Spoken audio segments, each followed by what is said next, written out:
कलरच्या मग फुलाच्या पिना सांगल्या होत्या तुम्हाला. तुम्ही थोडक्यात पनूचा डान्स बघितलाच, परंतु त्याच्या अगोदर आमची रात्रीची जी गडबड चालू होती ना, ती 10:30च्या नंतर चालू होती.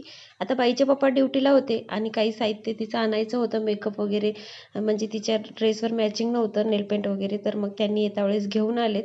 आणि मग मला हात पण नव्हती लावू देत की माझ्यासाठी आणलं म्हणत होती माझ्या पप्पाने.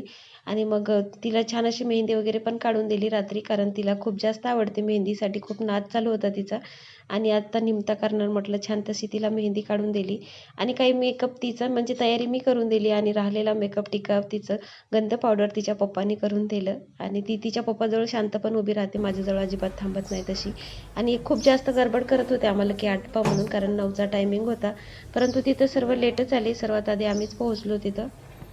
आता इथं तुम्ही म्हणसान की नवरोबाला काम करायला सांगितलं, परंतु माझ्या नवरोबाने ना, जेवढे व्हिडिओमध्ये दिसले ना बाईचं पावडर गंध पावडर करता वेळेस आणि हातरण काढता वेळेस, तर तेवढेच सकाळपासून उठले तसे त्यांनी 2च कामं केले.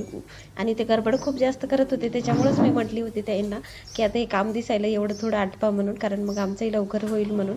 तर मग म्हणून म्हणत होते की कॅमेरा चालू करून मला काम करायला सांगायली का म्हणून. तर गडबडच तशी करतात, कुठं जायचं म्हणलं की चला चला, कारण आम्ही सर्वात आधी तिथं पोहोचलो होतो, आणखीन कोणी आलंच नव्हतं. कारण म्हणजे 10:30च्या नंतर कार्यक्रम चालू झाला, 9चा टायमिंग होता, परंतु लेट झालं कार्यक्रमाला सुरुवात व्हायला.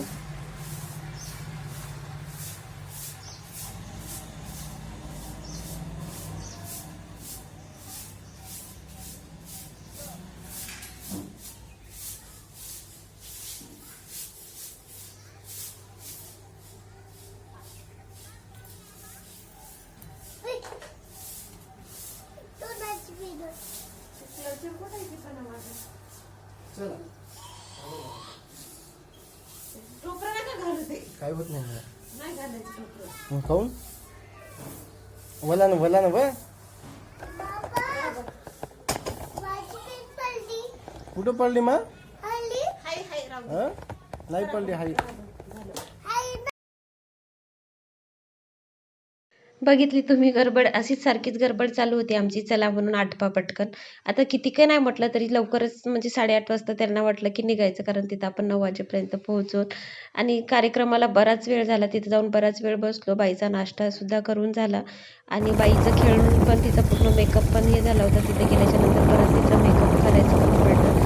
आणि जे हाताला बांधलेले होते ना, ते फ्लावर्स मला वाटलं की आधी हातालाच बांधायचे आहेत, परंतु ते तिथं गेल्याच्या नंतर कळलं की टीचरने त्यांच्या सांगितलं होतं की एक गळ्याला बांधायचं आणि एक डोक्याला म्हणून. मग ते काय मला छान वाटत नव्हतं, मग तिच्या बांगड्याही सोबत नेल्या नव्हत्या. तर मग परत यांना घरी पाठवलं आणि परत मग तिच्या बांगड्याचा सेट, कारण हातामध्ये काही दिसत नव्हतं. तरी तिथं गेल्याच्या नंतर मग एका ताईनं तिचा छान असा मेकअप करून दिला. मी तेवढं काही तिला आयलायनर वगैरे नव्हतं लावलं, परंतु त्या ताई म्हणत होत्या की छान दिसेल म्हणून, पण मला नको वाटते. तर त्या ताईनं तिला लावून दिलं, पण म्हटलं जाऊ द्या लावा म्हणून, छान वाटत होती तसा मेकअप केल्याच्या नंतर. आणि नंतर मग तिचा डान्स झाला की आम्ही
परंतु बाईच्या स्कूलमधलं एवढं छान असं वातावरण पाहून तिला काही तिथून स्कूलमधून निघावंसं वाटत नव्हतं. तिला मग तिथं शिकवावंसं वाटू लागलं, खेळावंसं वाटू लागलं. मग आणखी डान्स करायचा मूड आला.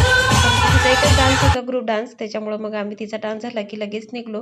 परंतु तिला तिथंच खेळायचं होतं. आणखी मग तिला म्हटलं की तुझा ड्रेस चेंज करायचा आणि नंतर मग आपण येऊ म्हणून. मग तिला काहीतरी पण यावंसं वाटत नव्हतं. मग नंतर दुकानवरती नेलं तिला येता वेळेस आणि मग तिचं थोडं मूड फ्रेश झालं. आणि सकाळी मी लवकर उठली होती त्याच्यामुळं मग तिचं पण बसून कसं तरी होत होतं आणि कामं वगैरे कपडे वगैरे वॉश करायचे राहिले होते. तर मग घरी आलो. घरी आल्याच्या नंतर जेवण वगैरे केले आणि नंतर मग कपडे वॉश केले. इथं माझी मदत बाई करत होती. धुतलेले कपडे घरामधले मला आणून देत होती सुकवायला. तर अशी थोडीफार मदत माझं लेकरू मूडवर असलं की करतं. आणि केसाचा अवतार बघा घरी आल्याच्या नंतर चेंज झाला. तर ते तसं बाहेर असलं तर नीटनेटकं ठेवते. घरी आलं की बस झालं मग तिचं काम. तर चला भेटू आता उद्याच्या ब्लॉगमध्ये. बाय.